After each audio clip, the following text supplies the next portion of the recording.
من المؤمنین رجال صدقوا ما عاهدوا الله علیه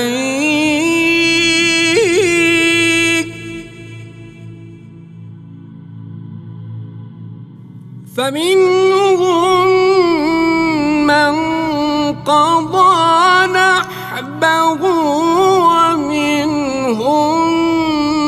من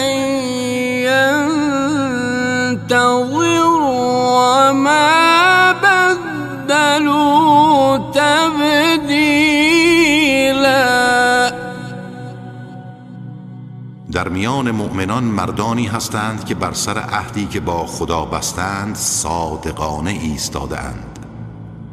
بعضی پیمان خود را به آخر بردند و در راه او شربت شهادت نوشیدند و بعضی دیگر در انتظارند و هرگز تغییر و تبدیلی در عهد و پیمان خود ندادند. مردم ما یک مردم سرفرازی است که با برادری با همه ملیت ها میخواید با برادری زندگی بکنم. یه افغان باشم، تاجیک باشم، ازبک باشم، همه برادرم، حقوق مساوی میخوایم.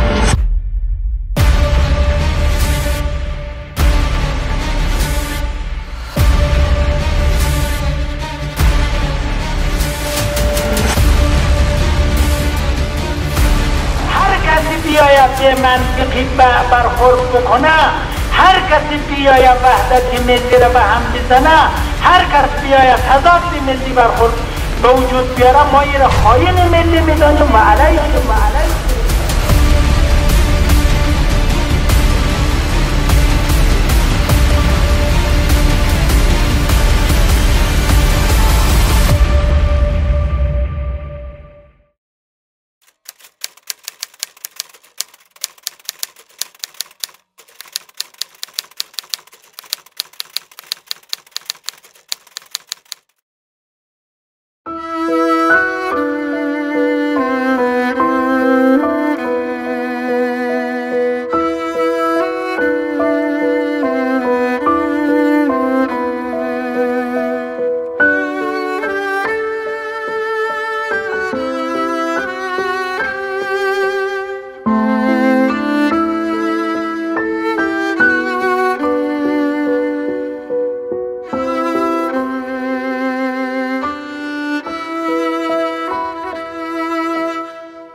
ما سر جنگ نداریم، دوست هستیم.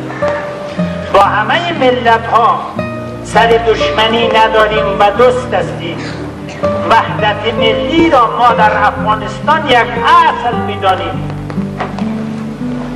اگر دانسته و ندانسته برای مردم ما این مسئله را کسی مطرح بکنه، این برای مردم ما ذلت است، برای مردم ما عزت نیست.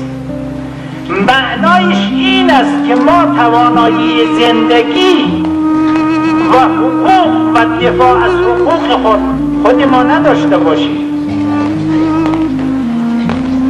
چرا این مسئله را ما نگیم که دیگرها در کنار ما باشه خوب است، که ما بیاییم در بین مردم القا بکنیم که ما در کناری کی باشیم؟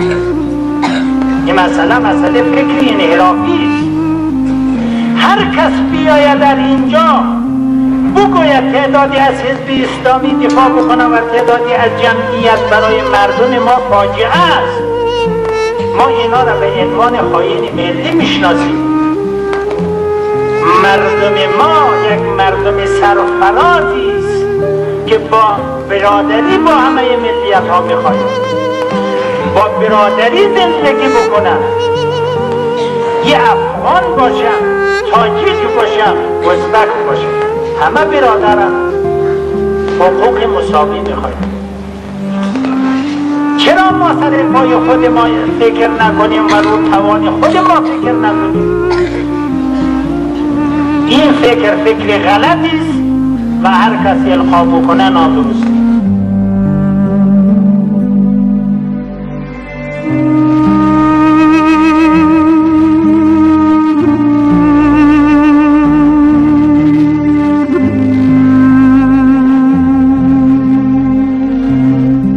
برای شما من اینجا میگم که من هیچ منافعی غیر از منافع شما ندارم.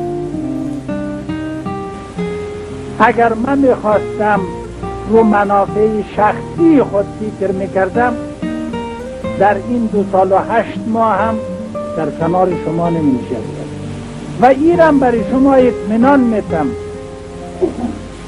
که کمک و یاری از خداست.